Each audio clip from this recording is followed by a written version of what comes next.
I'm okay, I'm fine. Kincana, Kincana, teng neng neng neng neng. Ku menahan rasa sakit, rasa sakit. Few moments later.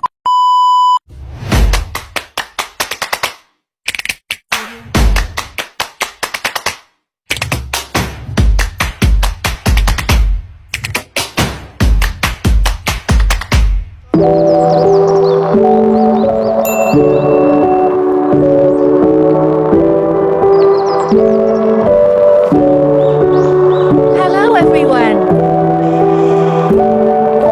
Sebelumnya, izinkan saya memperkenalkan diri terlebih dahulu.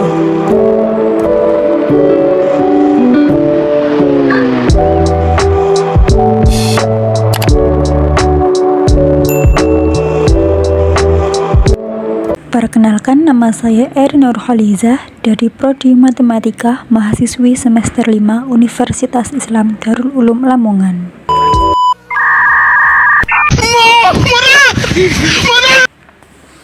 Assalamualaikum warahmatullahi wabarakatuh. Saya di sini akan menjelaskan materi tentang sains dan teknologi dalam perspektif hadis, tanggung jawab manusia dan etika penggunaannya. Baik, langsung saja untuk poin A, pengertian ilmu pengetahuan atau sains. Ilmu pengetahuan atau sains adalah usaha sistematis memahami alam semesta melalui observasi, eksperimen, dan analisis logis. Dalam Islam, ilmu mencakup ilmu wahyu, Al-Quran, hadis, dan ilmu duniawi, ilmu sosial, dan ilmu alam. Sains modern fokus pada ilmu alam dengan metode ilmiah. Menurut Virhes 1975 menyebut sains berasal dari Latin science atau pengetahuan. Menurut James Cannon menyatakan sains berkembang lewat eksperimen. Menurut Tohairuddin et al. 2011 menegaskan ilmu alam punya karakteristik yang unik. Menurut Wonoraharjo 2010 menyebut IPA diperoleh melalui metode ilmiah dan diuji ahli.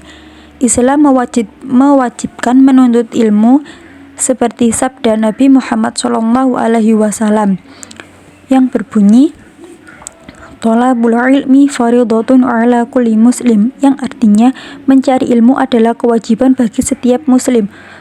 Hadis riwayat Ibnu Majah nomor 224. Menurut Ibnu Qayyim, membagi ilmu wajib menjadi 4. Poin pertama yaitu ilmu pokok iman. Dalam Islam, hal terpenting bagi seorang muslim adalah keimanan. Banyak orang berkata, kita sering berbuat dosa, berbuat jahat, dan melakukan hal-hal buruk, tetapi kita tidak boleh kehilangan iman.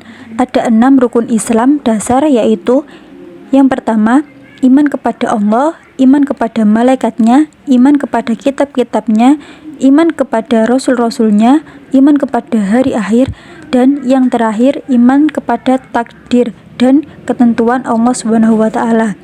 Untuk poin kedua, ilmu fikih. Mempelajari fikih itu penting bagi kita karena ia merupakan dasar dalam beribadah kepada Allah, yaitu sholat, zakat, puasa, haji, dan lain-lain.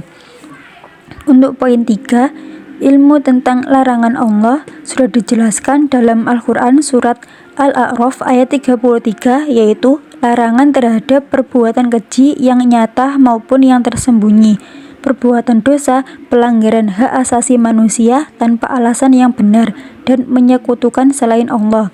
Untuk poin 4, ilmu sosial atau muamalah. Muamalah sebagai ilmu sangat penting untuk mempererat tali silaturahmi dengan masyarakat, kerabat, keluarga, dan lain sebagainya. Untuk poin B, yaitu pengertian teknologi. Teknologi adalah penerapan ilmu yang menciptakan alat, sistem, dan metode guna mempermudah hidup manusia. Menurut Kamus Besar Bahasa Indonesia atau KBBI, itu dibagi menjadi 2. Yang pertama, metode ilmiah untuk tujuan praktis. 2. Cara manusia memenuhi kebutuhan hidup. Untuk pendapat para ahli dibagi menjadi 3 poin. Yang pertama, power bahawajha harahap, yaitu ilmu cara kerja di teknik dan industri. 2. Naisbitt 2002, yaitu objek atau materi yang mendukung aktivitas manusia. 3. Miyarso 2007, proses peningkatan nilai yang menghasilkan produk. Teknologi berperan di bidang industri, transportasi, kesehatan, dan pendidikan. Contohnya, kendaraan bermotor menggantikan hewan sebagai transportasi. Dalam Islam, teknologi harus sesuai nilai agama. Hadis riwayat Bukhari melarang makan daging keledai saat perang Khaibar karena digunakan sebagai transportasi. Ini mengajarkan penting menjaga sarana transportasi. Ilmu pengetahuan dan teknologi saling mendukung, menciptakan inovasi bermanfaat. Untuk poin C, hubungan sains dan teknologi. Sains dan teknologi adalah satu kesatuan yang saling terkait. Sains menjadi besar pengembangan teknologi dan teknologi membantu penerapan ilmu.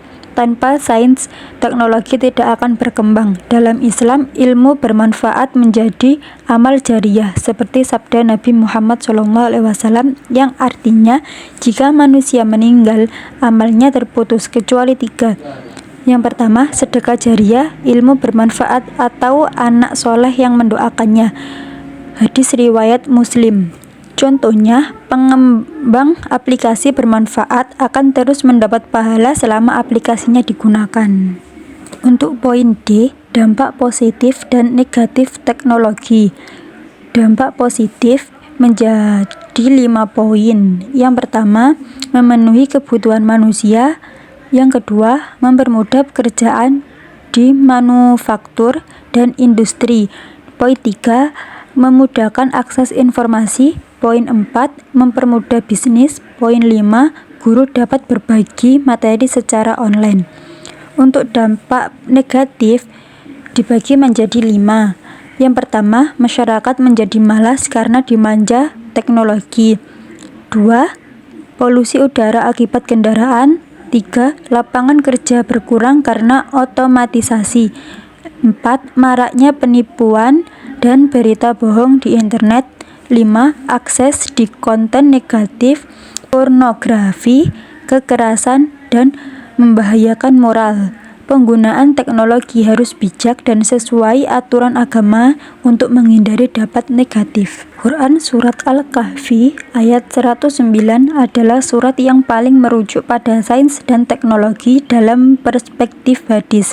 Ayat ini berbicara tentang luasnya ilmu pengetahuan dan pentingnya pencarian ilmu dalam Islam.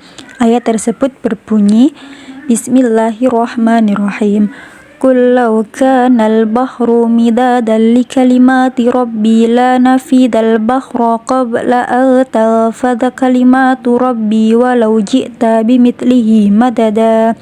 Yang artinya, katakanlah Muhammad, seandainya lautan menjadi tinta untuk menulis kalimat-kalimat Tuhanku, maka pasti habislah lautan itu sebelum selesai penulisan kalimat-kalimat Tuhanku, meskipun kami datangkan tambahan sebanyak itu pula.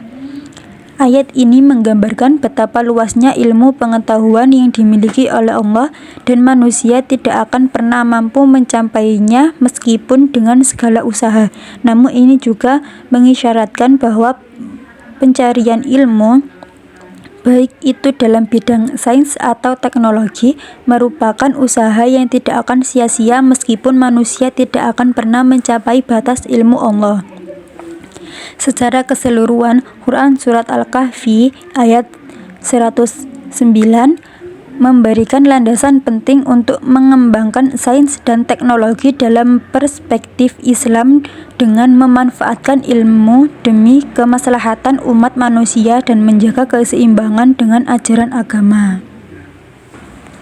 Untuk studi kasus, saya mengambil tema dampak teknologi informasi terhadap sosial budaya dengan masalah penyalahgunaan teknologi informasi seringkali menimbulkan perpecahan, kebencian, dan fitnah yang merusak hubungan antara individu, kelompok, dan masyarakat.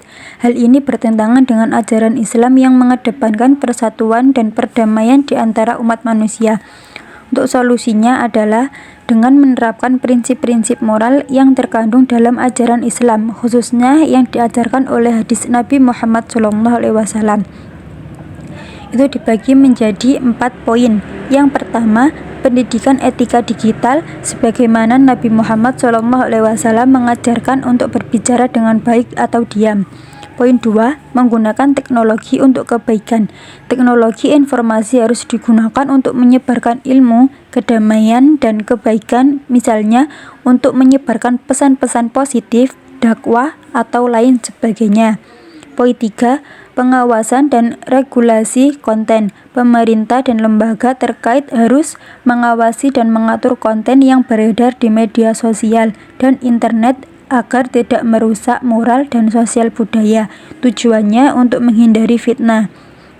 Poin 4, promosi kehidupan masyarakat perlu diperdayakan untuk mencapai keseimbangan antara penggunaan teknologi dan kehidupan nyata. Hadis Nabi SAW yang mengajarkan umat untuk menjaga waktu dan tidak berlebihan dalam dunia maya dapat dijadikan dasar untuk promosi gaya hidup sehat yang seimbang. Baik, dari materi yang saya sampaikan di atas, dapat saya simpulkan, menuntut ilmu sangatlah penting bagi kehidupan dunia dan akhirat, karena ilmu pengetahuan mendatangkan nilai positif dan manfaat yang besar bagi kehidupan. Sains sebagai suatu bentuk pengetahuan berhubungan dengan teknologi. Sains merupakan dasar dari teknologi dan teknologi merupakan hasil sains. Perkembangan teknologi memberi manfaat bagi umat manusia. Namun, kita tidak boleh lupa bahwa teknologi juga dapat memberi dampak negatif pada kehidupan kita. Teknologi juga dapat digunakan sebagai sarana untuk mendapatkan hadiah. Seperti yang dinyatakan di atas, itulah mengapa kita perlu menggunakan teknologi secara bijak, karena jika Anda melakukan sesuatu yang baik, Anda akan mendapatkan hasil yang baik, begitu pula sebaliknya. Cukup sekian. Wassalamualaikum warahmatullahi wabarakatuh.